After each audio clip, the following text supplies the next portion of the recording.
ये हमारा परम सौभाग्य है कि दुनिया के सर्वाधिक लोकप्रिय नेता और हमारे आदरणीय प्रधानमंत्री परम आदरणीय नरेंद्र भाई मोदी जी हमारे बीच में पधार गए। हम सब गौरवान्वित हैं कि आप पाली की इस गौरवमयी भूमि पर आकर हम सबका मार्गदर्शन करेंगे। अब मैं आग्रह करूंगा हमारे लोकप्रिय सांसद आदरणीय पीपी चौधरी जी का कि आप आकर सम्माननीय मोदी साहब का साफा पहनाकर स्वागत करेंगे।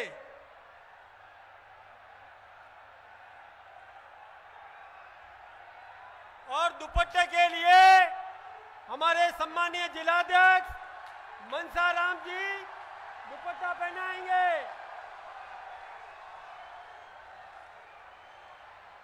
और स्मृति चिन्ह देने के लिए मैं जिलाध्यक्ष सहित सातों उम्मीदवार उनसे आग्रह करूंगा और आदरणीय पीपी चौधरी जी, आदरणीय ओम प्रकाश जी माथुर साहब, आप स्मृति चिन्ह प्रदान करेंगे। आदरणीय कैलाश जी चौधरी साहब, थोड़ा चौड़ा हो जाओ, थोड़ा चौड़ा करो, घेरा चौड़ा करो। अब मैं यहां के ट्रस्टी आदरणीय महेश्वरानंद जी महाराज साहब, जो ओम विश्वदीप आश्रम के ट्रस्टी है, जिन्होंने ये भूमि हमको उपलब्ध करवाई, मैं उनसे आग्रह करूंगा कि आप भी हमारे प्रधानमंत्री जी को स्मृति चिन्ह प्रदान करें।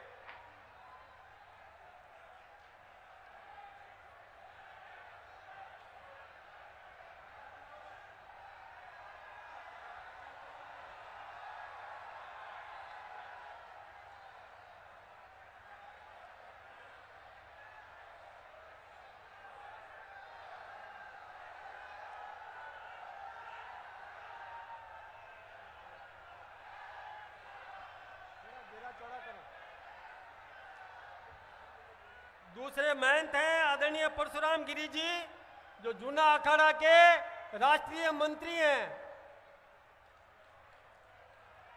अब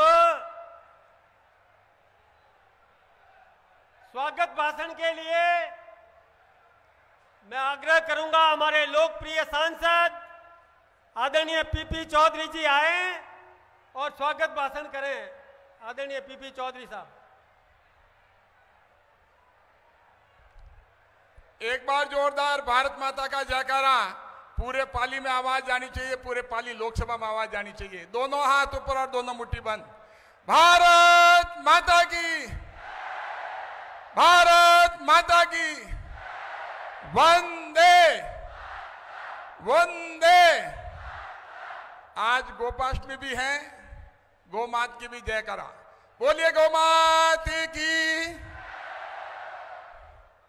नए भारत के शिल्पी, विश्व में भारत का डंका बजाने वाले वैश्विक नेता, वास्तविक जननायक, 140 करोड़ के हृदय सम्राट, अंत्योदय से राष्ट्रोदय की प्रेरणा को साकार करने वाले, एक भारत श्रेष्ठ भारत के शिल्पकार, मां भारती के परम उपासक, देश में विकास की गंगा बहाने वाले, ऐसे हमारे भारत के भागीरथ माननीय श्रद्धेय प्रधानमंत्री मोदी जी का हमारे पाली की जनता की ओर से, पाली लोकसभा की ओर से, मेरी ओर से मैं बहुत बहुत वंदन, हार्दिक स्वागत करता हूं। परम आदरणीय मोदी जी को मैं बताना चाहूंगा कि आपने पिछले 10 वर्षों में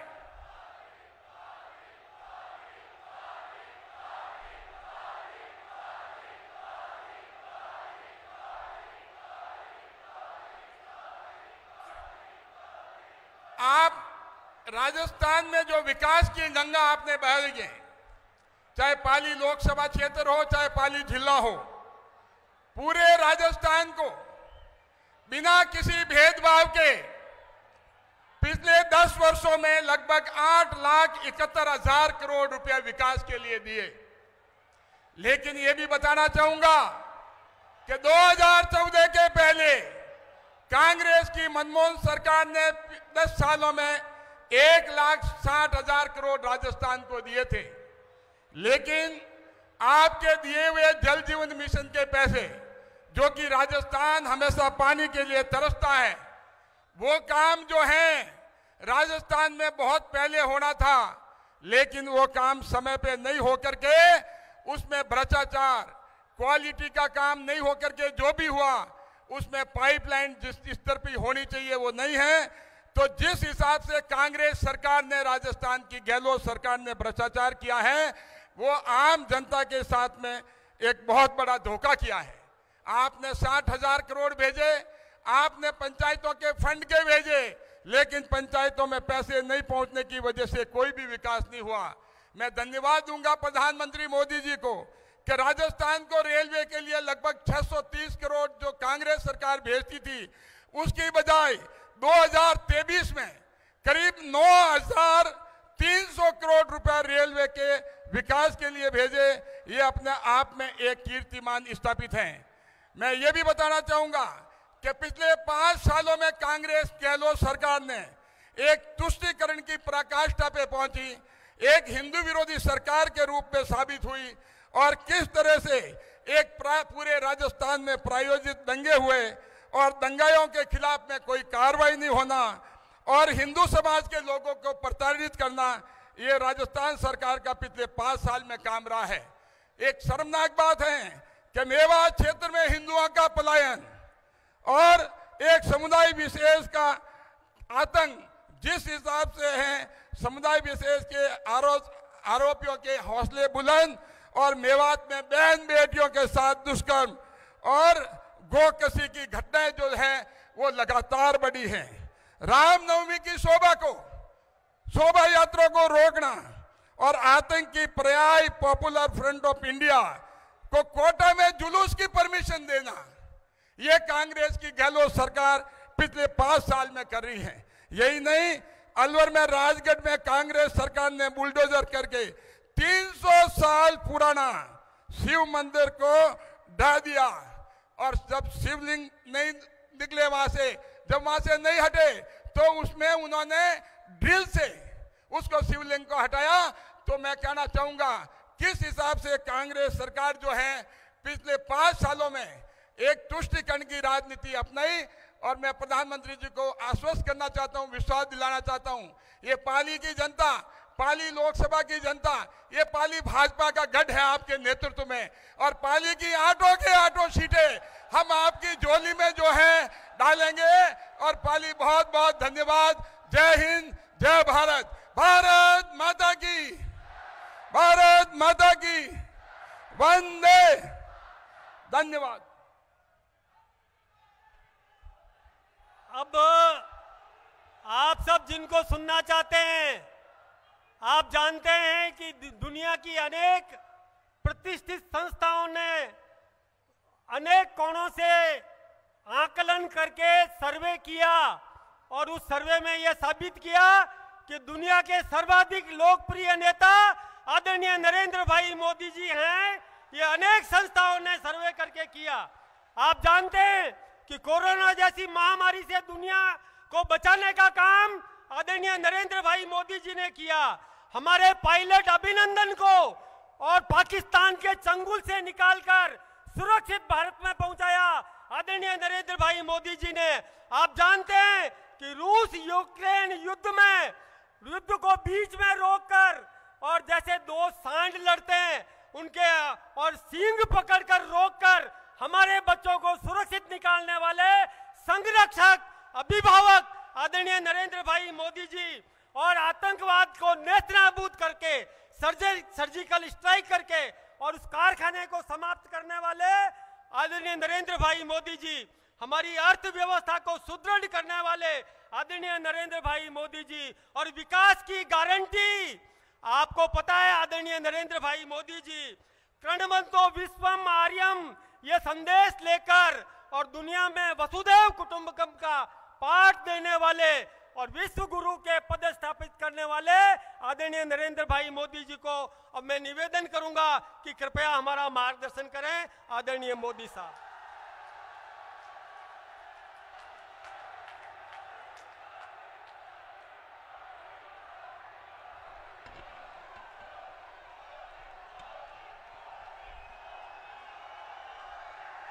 भारत माता की आवाज गुजरात तक पहुंचनी चाहिए। भारत माता की, भारत माता की, सुंधा माता की, आशापुरा माता की, सारणेश्वर महादेव की, भगवान ऋषभदेव की, आई माता की, बाबूजी महाराज की, चार भुजानाथ की, लक्ष्मीदास जी महाराज की, भारत माता की।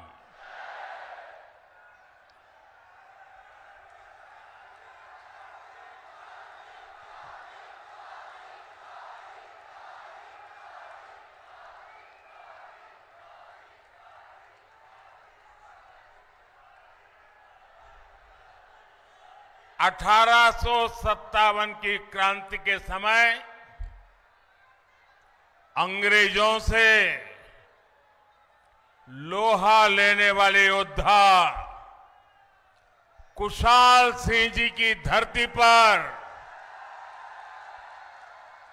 मैं आप सभी का और पूरे राजस्थान को आदरपूर्वक नमन करता हूं, अभिनंदन करता हूं। मैं मेरी बात शुरू करने से पहले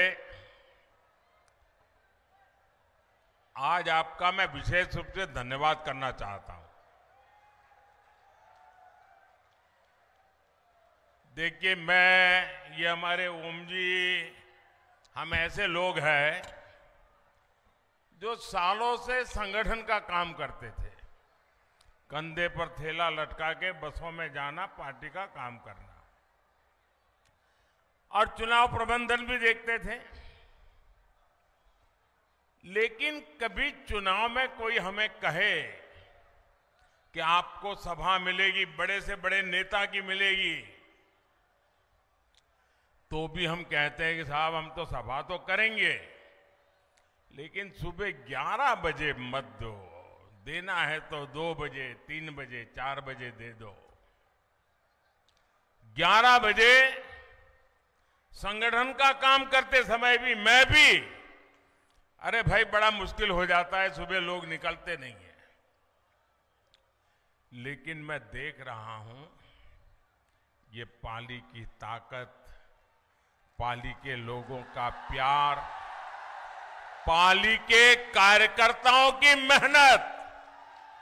सुबह सुबह इतनी बड़ी जनता जनार्दन, एक प्रकार से जनसागर मैं देख रहा हूं।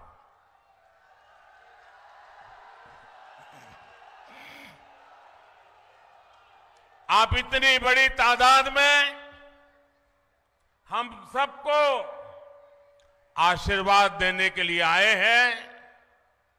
मैं आप सबका हृदय से बहुत बहुत आभार व्यक्त करता हूं।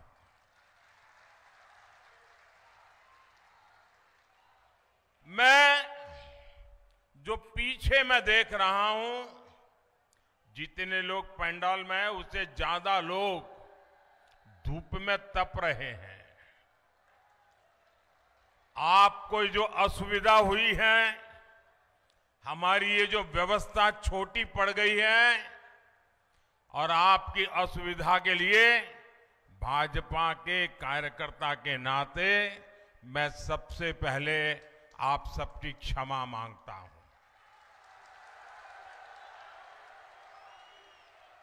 जो लोग ये ताप में तप रहे हैं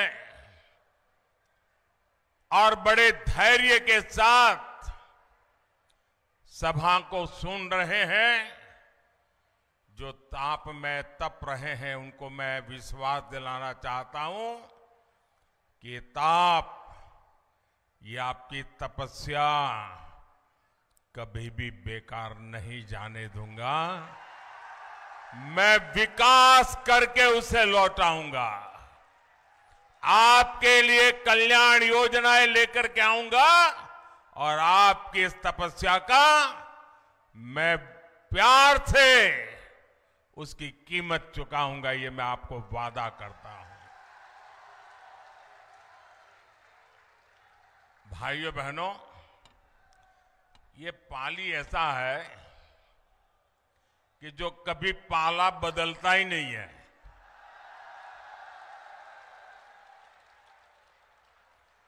और पाली की दूसरी भी ताकत है।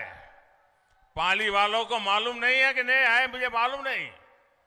हिंदुस्तान में कहीं भी जाइए और खास करके मेरे गुजरात में जाके देखिए, कोई जिला ऐसा नहीं मिलेगा जो पाली वाला वहां भाजपा का झंडा लेके खड़ा न हो। आप तमिलनाडु में जाके किसी को पूछोगे तो बोले पाली का हूं। वो यहां तो पाला बदलता नहीं है, लेकिन जहां जाता है वहां नई पारी भी खेल लेता है। ये ताकत है पाली की। और मेरे गुजरात में तो पाली और सिरोही से जो हवा आती है वो गुजरात को भी ताकत देती रहती है।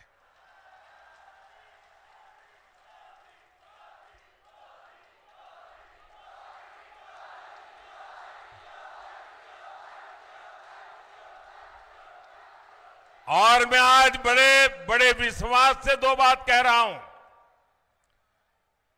पाली का भाजपा का कार्यकर्ता और सोजत की मेहंदी का रंग ये कभी भी उतरते नहीं है।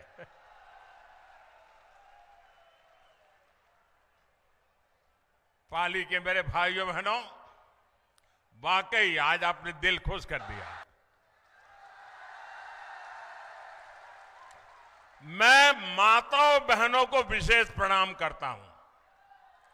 माताओं बहनों को विशेष प्रणाम करता हूं क्योंकि राजस्थान में आमतौर पर माताएं बहनें इस प्रकार से बाहर कभी आती नहीं है। आज इतनी बड़ी तादाद में आई है।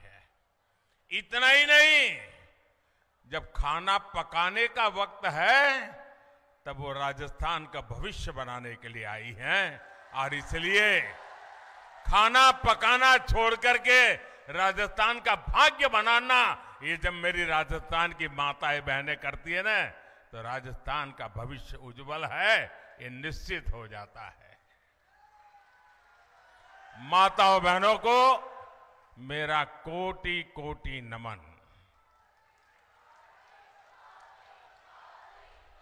साथियों, मैं पिछले कुछ दिनों से राजस्थान में जहां जहां गया हूं, राजस्थान के लोगों को जहां जहां मिला हूं, एक स्वर से एक ही आवाज सुनाई दे रही है।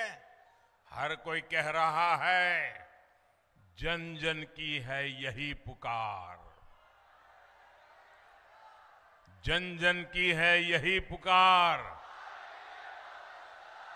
जन जन की है यही पुकार।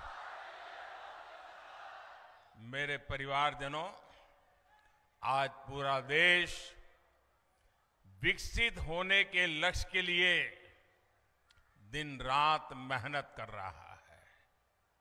भारत 21वीं सदी में जिस ऊंचाई पर होगा, उसमें राजस्थान की भूमिका बहुत बड़ी होगी, अवश्य होगी।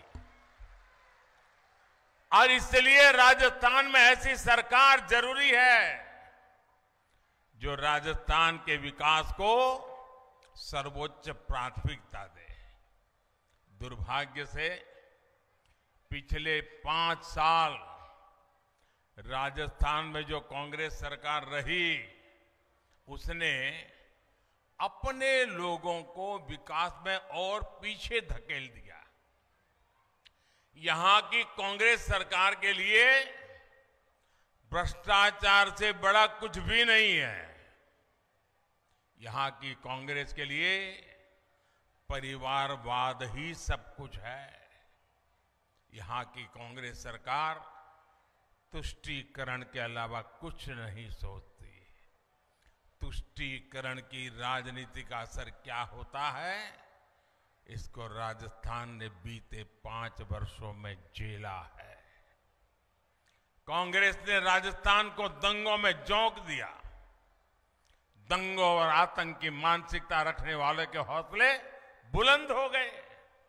सौहार्द की इस धरा पर ऐसी ऐसी घटनाएं हुई जिनके बारे में कभी कल्पना भी हम नहीं कर सकते थे। ऐसी विकृत मानसिकता वाली कांग्रेस को अच्छे से सबक सिखाना जरूरी है। सिखाओगे? सिर्फ पाली में ही सिखाओगे कि औरों को भी बताओगे? मेरे परिवारजनों, कांग्रेस और उसके घमंडिया गठबंधन की ये पहली हरकत नहीं है। सनातन को लेकर इन्होंने क्या क्या कहा है, ये पूरे देश ने देखा है। मेरी माताएं बहनों ने तो बहुत आक्रोश व्यक्त किया है। कांग्रेस और उसके साथी सनातन को खत्म करने का ऐलान कर रहे हैं, और सनातन को खत्म करने का मतलब है राजस्थान की संस्कृति को खत्म करना। क्या ये करने देंगे आप? ये करने देंगे? ये कांग्रेस के कारनामे चलने देंगे? एक घमंडिया गठबंधन के करतूत मान्य करेंगे?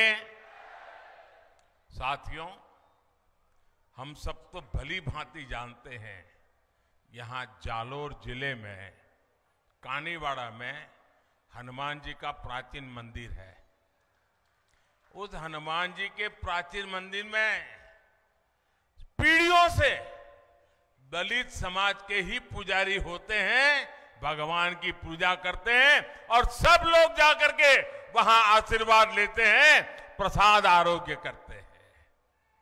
ऐसी प्रेरणादायी भूमि पर कांग्रेस के संरक्षण में दलितों को निशाना बनाया जा रहा है। आप देखिए, महिलाओं और दलितों को लेकर ये कैसी कैसी भाषा का उपयोग कर रहे हैं। कुछ दिन पहले ही बिहार में घमंडिया गठबंधन के एक नेता, वो वहां के मुख्यमंत्री हैं, उन्होंने दलित समाज के एक पूर्व मुख्यमंत्री के लिए ऐसी अभद्र भाषा बोली, ऐसी अभद्र भाषा बोली, कोई सामान्य नागरिक भी बातचीत में भी ऐसा नहीं बोल सकता। वो विधानसभा के फ्लोर पर बोल रहे थे। ये है घमंडिया गठबंधन। क्यों गालियां दी? क्योंकि वो पूर्व मुख्यमंत्री अति पिछड़े दलित परिवार से आते हैं, इसलिए उनकी बेइज्जती करने में उनको आनंद आता है। उन्होंने तो पाप किया, लेकिन कांग्रेस के एक भी नेता उसके मुंह से ये गलत हुआ है, ऐसा नहीं होना चाहिए, ये बताने का भी विवेक नहीं है। दलितों के खिलाफ अत्याचार करने वालों को देखकर कांग्रेस आंखों पर पट्टी बांध लेती है। यहां राजस्थान में 5 वर्ष तक दलित परिवारों के साथ हुए अत्याचार पर कांग्रेस ने यही किया है। साथियों, जब से महिलाओं को आरक्षण देने वाला कानून नारी शक्ति वंदन अधिनियम पारित हुआ है, तब से इन्होंने महिलाओं के विरुद्ध अभद्र अभियान छेड़ दिया है। गठबंधन गठबंधन के नेताओं ने कैसी कैसी आपत्तिजनक टिप्पणियां हमारी माताओं बहनों के लिए की है। बिहार के मुख्यमंत्री ने तो विधानसभाओं में महिलाओं के प्रति घोर अपमानजनक शब्दों का प्रयोग किया है। लेकिन मजाल है कि कांग्रेस के किसी भी नेता ने कोई आवाज उठाई हो। और यही कांग्रेस का असली चेहरा है, जिसे राजस्थान के लोग पहचान गए हैं। साथियों, महिला विरोधी कांग्रेस कभी महिलाओं का कल्याण नहीं कर सकती, कभी महिलाओं की सुरक्षा नहीं कर सकती। कांग्रेस ने राजस्थान को महिलाओं के खिलाफ अपराध में नंबर 1 बना दिया है। यहां मुख्यमंत्री कहते हैं कि राजस्थान की बहनों बेटियों ने पुलिस थाने में जाकर के उन पर जो अत्याचार हुए, जुल्म हुए, उसकी जो शिकायतें फरियाद दर्ज की हैं, यहां के मुख्यमंत्री कहते हैं कि ये सारी शिकायतें फर्जी है। क्या कोई मां बहन ऐसी फर्जी शिकायत करे, ऐसा हमारे देश में कभी हो सकता है क्या? आप मुझे बताइए, हो सकता है क्या? कभी कोई महिला, हमारे देश की माताएं बहनें तो ऐसी हैं, थोड़ा सा भी उनके साथ किसी ने बदतमीज की हो तो चुपचाप वहां से चुपचाप चली जाती है। वो सोचती है कि वो बुरा आदमी है, वो उसने घर जाए, मैं अपने काम पे चली जाती हूं। वो कभी झूठ बोलने का तो सोचती भी नहीं है। और जब पुलिस थाने में जाकर के उस पर हुए अत्याचार की बात लिखवाती है, तो कुछ तो सच होगा कि नहीं होगा भाई? होगा कि नहीं होगा?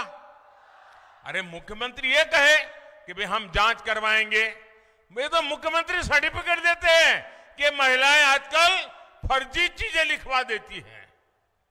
क्या ये महिलाओं का अपमान है कि नहीं है? ऐसे ही जवाब देते हैं क्या? ये महिलाओं का अपमान है कि नहीं है? ये महिलाओं का अपमान है कि नहीं है? ये महिलाओं का अपमान है कि नहीं है? ये अपमान करने वाली सरकार जानी चाहिए कि नहीं जानी चाहिए? पूरे राजस्थान से जानी चाहिए कि नहीं जानी चाहिए? इतना ही नहीं, ये मुख्यमंत्री का सबसे करीबी मंत्री विधानसभा में इस अत्याचार को ये कहकर के उचित ठहराता है कि राजस्थान तो मर्दों का प्रदेश है। क्या मर्द इसलिए मर्द कहलाते हैं कि इस प्रकार से पाप करते हैं? ये मर्दों का अपमान है कि नहीं है? ये मर्दों का अपमान है कि नहीं है? अरे राजस्थान के मर्द बहन बेटियों की इज्जत के लिए अपना सर कटवा सकते हैं, ये मर्द होते हैं राजस्थान। और तुम्हारे मंत्री खुलेआम कह दे कि तुम मर्दों का प्रदेश है, तो फिर महिलाओं के साथ आपको शोभा देता है क्या? और इतना ही नहीं, उस मंत्री के पास शायद कई लाल डायरिया छिपी हुई है, इसलिए ऐसे मंत्री को भी टिकट दे दिया।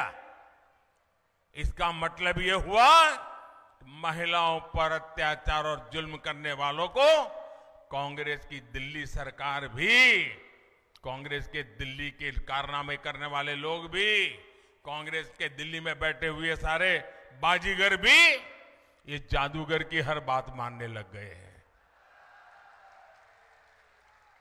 और इसलिए कांग्रेस और इसके घमंडिया साथियों की मानसिकता एक जैसी है, महिला विरोधी है।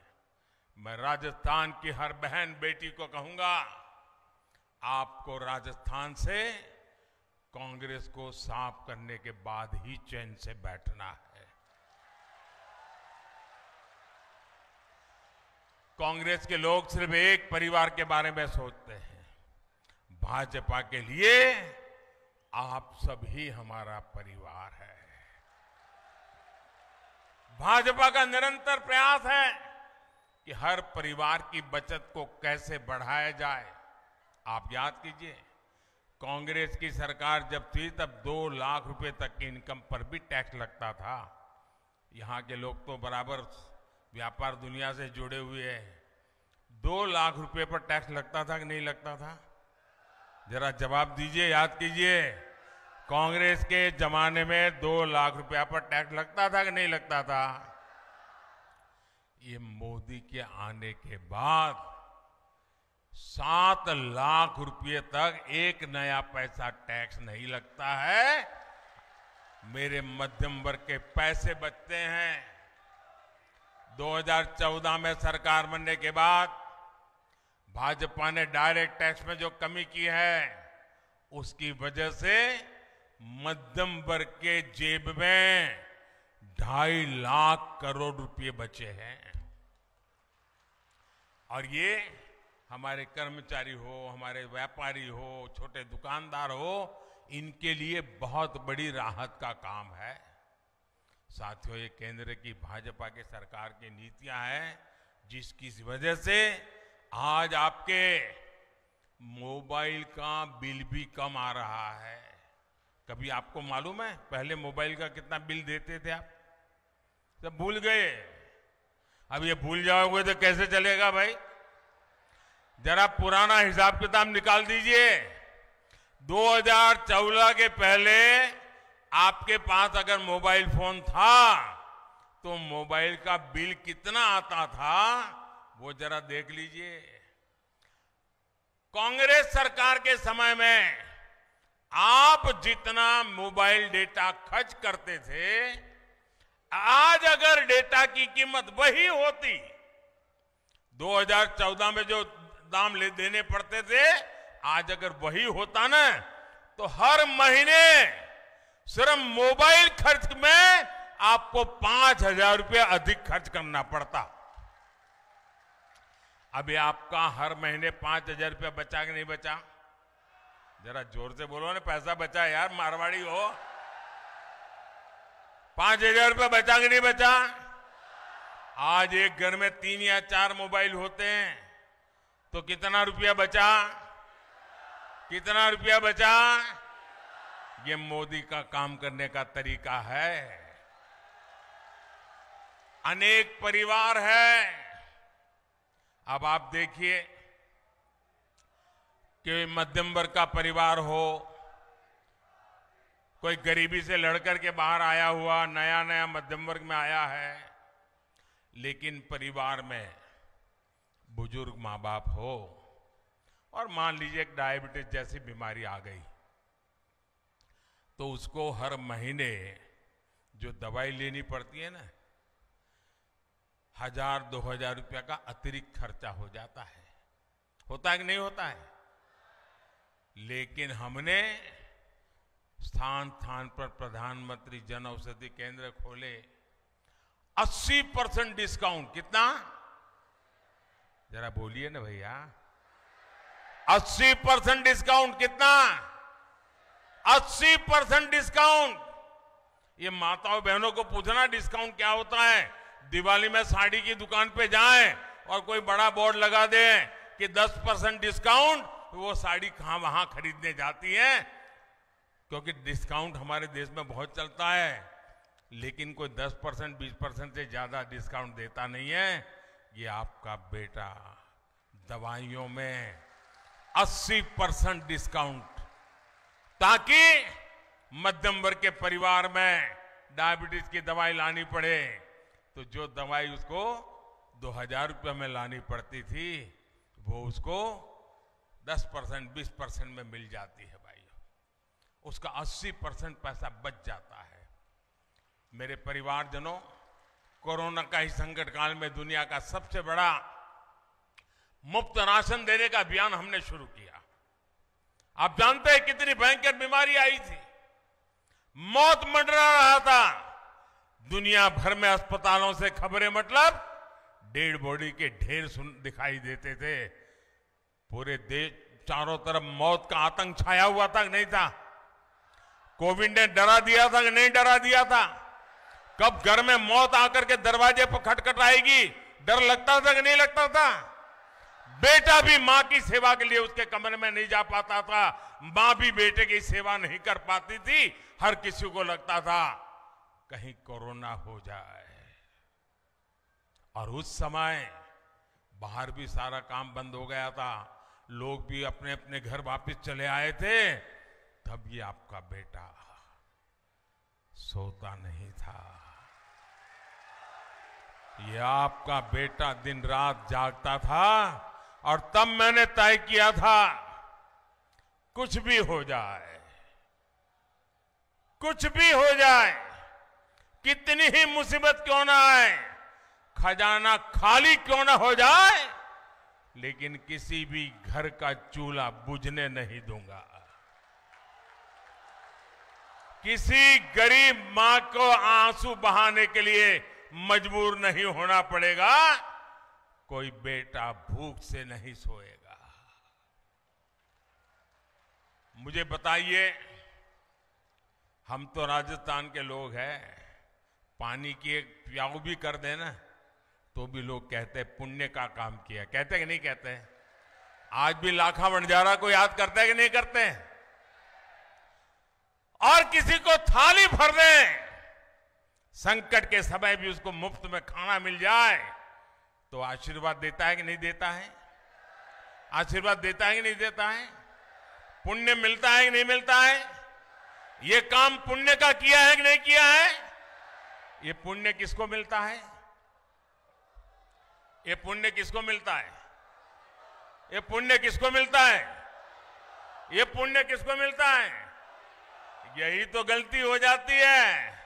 ये पुण्य मोदी को नहीं मिलता है, ये पुण्य आपको मिलता है, क्योंकि आपने एक वोट देकर के मोदी को बिठाया है। ये वोट लेने का पुण्य आपने किया है, इसलिए पुण्य आप कमा रहे हैं। ये पुण्य जो जमा हो रहा है ना आपका, वो एक वोट की ताकत है जिसके कारण पुण्य जमा हो रहा है। आज दिसंबर महीने में योजना पूरी होने वाली थी, लेकिन ये पुण्य का काम है, पवित्र काम है। हर किसी की थाली में रोटी पहुंचाने का काम है। और इसलिए इस बाप के बेटे ने संकल्प किया है, निर्णय किया है, मन बना लिया है कि दिसंबर में ये योजना पूरी नहीं होने दूंगा, उसे 5 साल और आगे बढ़ाऊंगा।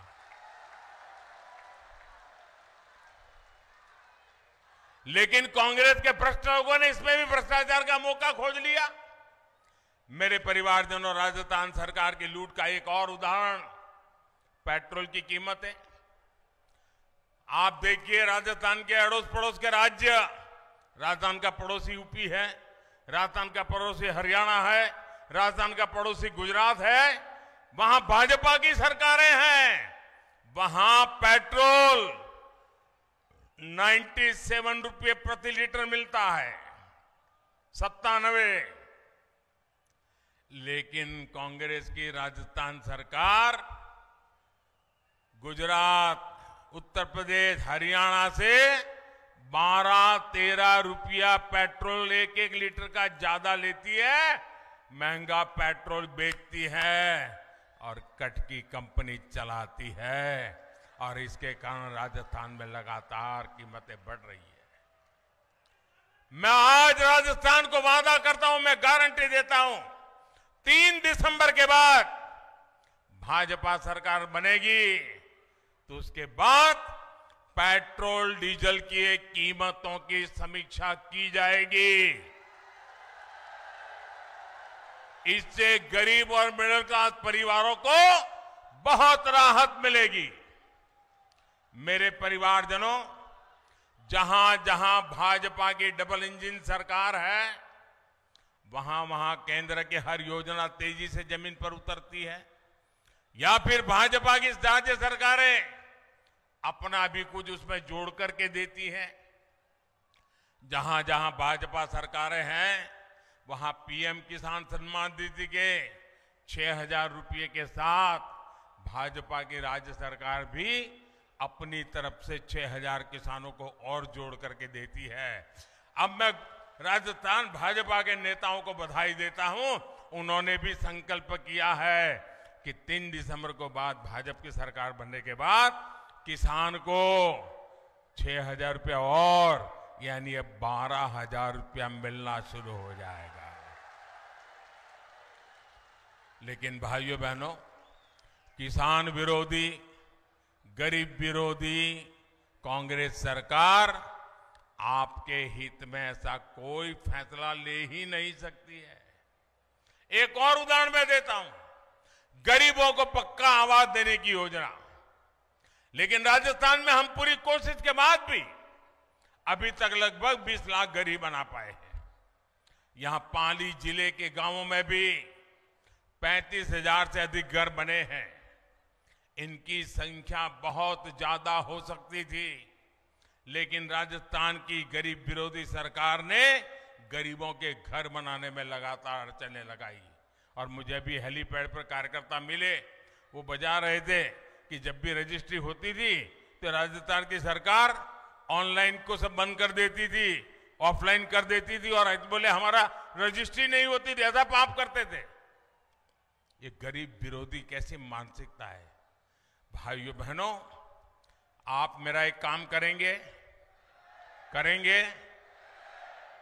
आपके गांव में, आपके शहर में, किसी भी मोहल्ले में कोई फुटपाथ पर रहता है, कोई झुग्गी झोपड़ी में रहता है, कोई कच्चे टूटे फूटे मकान में रहता है, उसको बता देना कि मोदी जी पाली आए थे और मोदी जी ने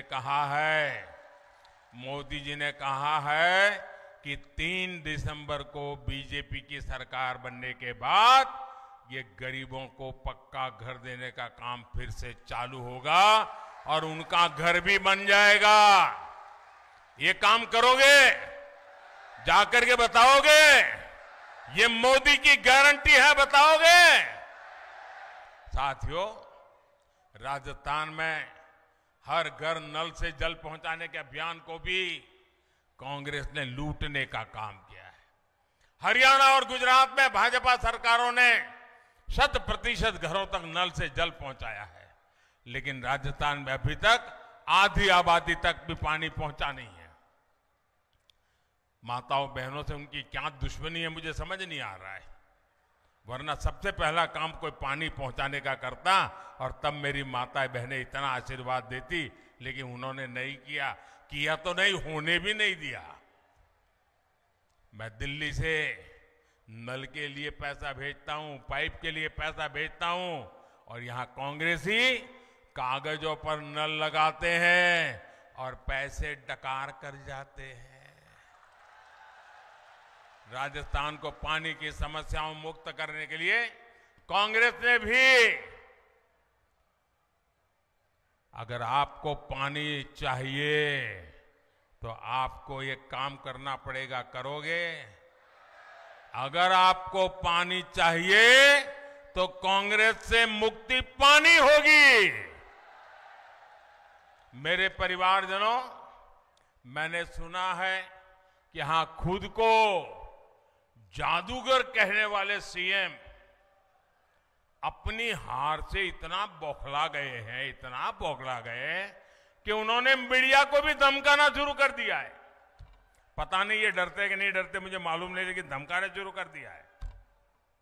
लेकिन लोग बताते हैं कि लाल डायरी के पन्नों और गणपति प्लाजा के लॉकरों से निकलते माल की खबरों पर यहां अघोषित प्रतिबंध लग गया है।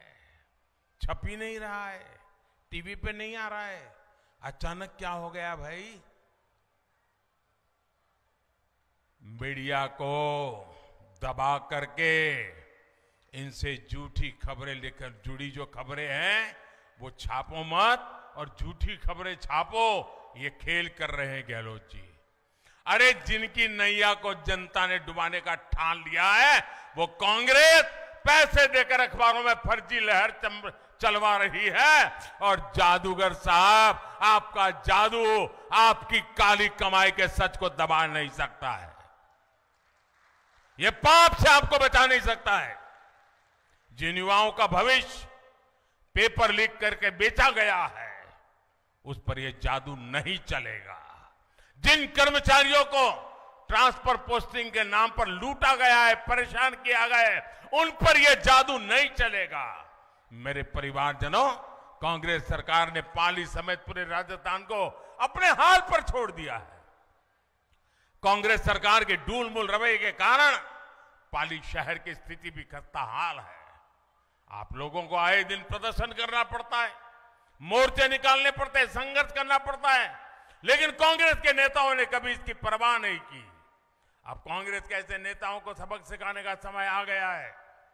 साथियों, पाली आस्था और आध्यात्म का केंद्र है। यहां हमारी विरासत से जुड़े अनेक महत्वपूर्ण स्थान हैं, इसलिए यहां पर्यटन को लेकर अनेक संभावनाएं हैं। आपको याद होगा कि हाल ही में मैं पाली जिले को राजस्थान की पहली हेरिटेज ट्रेन की सौगात मिली है। मारवाड़ जंक्शन रेलवे स्टेशन से कामली घाट के बीच राजस्थान की पहली हेरिटेज ट्रेन शुरू की गई है। विस्टाडोम एक ऐसी कोच वाली ये ट्रेन देशी विदेशी पर्यटकों को आपके जिले में लेकर आएगी। ये ट्रेन राजस्थान के मिनी कश्मीर कही जाने वाले गोरम घाट के खूबसूरत नजारों को दुनिया के पर्यटन मानचित्र पर लाकर के रखेगी। यहां की रोड और रेल कनेक्टिविटी पर भाजपा सरकार बल दे रही है। अमृत भारत स्टेशन योजना के तहत पाली मारवाड़, सोजत रोड, सोमेश्वर और रानी रेलवे स्टेशनों का आधुनिकीकरण किया जा रहा है। Marwar Delhi Mumbai dedicated freight corridor से जुड़ा है। इससे इस पूरे क्षेत्र में टूरिज्म और इंडस्ट्री दोनों को बहुत लाभ होगा। महसाणा बठिंडा गुरदासपुर गैस पाइपलाइन ये शुरू होने से घरों में चूल्हे तक गैस की पाइपलाइन आ जाएगी माताएं बहनें, और गैस सस्ता भी हो जाएगा, और इससे यहां के उद्योगों को भी लाभ होगा। साथियों, पाली जिले ने तो हमेशा भाजपा को भरपूर प्यार दिया है, और इसलिए मैं आपके पास वोट मांगने नहीं आया हूं। आप वो लोग हैं जिनसे कुछ मांगना ही नहीं पड़ा है। आपने कभी देने में कमी नहीं रखी है। मैं तो आया हूं मेरे पाली के सभी परिवारजनों को निमंत्रण देने के लिए कि 3 दिसंबर के बाद भाजपा की सरकार का शपथ होगा, उस शपथ समारोह में आने के लिए निमंत्रण देने आया हूं।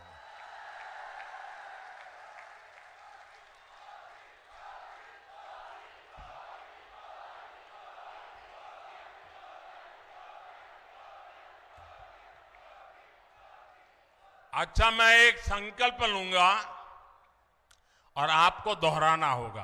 दोहराओगे?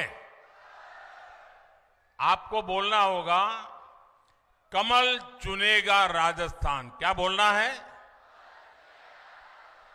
क्या बोलना है? जरा दोनों हाथ ऊपर करके मुट्ठी बंद करके बोलते रहना है आपको। बोलेंगे? पूरी ताकत से बोलेंगे, दोनों हाथ ऊपर करके। पीछे जो खड़े हैं वो भी। तो मैं शुरू करता हूं। बंद करो तुष्टीकरण की दुकान, बंद करो तुष्टीकरण की दुकान। दंगाइयों का काम तमाम, भ्रष्टाचार पर लगे लगाम। पेपर माफिया की मिटे नामो निशान। बहन बेटियों का बढ़ेगा मान। आपकी हिम्मत और हौसला देख करके मुझे पक्का लगता है कि हर कोने से कांग्रेस गई। अच्छा, मेरा एक काम करोगे? मेरा एक काम करोगे? ऐसे नहीं, जरा जोर से बोलो तो बताऊं मैं। हाँ? करोगे? चुनाव वाला काम नहीं है, फिर भी करोगे? ये चुनावी खतरा वाला कोई कुछ नहीं है, सीधा सीधा काम है, करोगे? मेरा पर्सनल काम है, करोगे? पक्का करोगे? अच्छा, तो एक काम करना, घर घर जाना, हर परिवार को कहना कि अपने मोदी जी पाली आए थे और अपने मोदी जी ने आपको राम राम कहा है। ये मेरा राम राम पहुंचा दोगे? हर घर में मेरा प्रणाम पहुंचा दोगे? हर घर में मेरा नमस्ते पहुंचा दोगे? जब आप हर परिवार में मेरा राम राम पहुंचाओगे ना, मेरा प्रणाम पहुंचाओगे ना, मेरा नमस्ते कहोगे ना, तो वो पूरा परिवार मुझे आशीर्वाद देगा। पूरा परिवार मुझे आशीर्वाद देगा। और जब आशीर्वाद मिलते हैं ना, तो मुझे एक नई औषधि मिल जाती है। जब आशीर्वाद मिलते हैं तो मुझे नई ऊर्जा मिल जाती है। अगर आशीर्वाद मिलते हैं तो आपकी आकांक्षाएं पूरी करने की ताकत आ जाती है। जब आशीर्वाद मिलते हैं तो दिन रात दौड़ने का हौसला बुलंद हो जाता है। और इसलिए हर परिवार में जाना होगा, राम राम कहना होगा। कहेंगे? कहेंगे? बोलो भारत माता की, भारत माता की, भारत माता की। बहुत बहुत धन्यवाद। भारतीय जनता पार्टी की राष्ट्रीय मंत्री और राजस्थान की सह प्रभारी आदरणीय विजयताई जी, जिन्होंने राजस्थान में घूम घूम कर और भारतीय जनता पार्टी को ताकत दी है, उनसे कहूंगा कि आकर धन्यवाद ज्ञापित करें।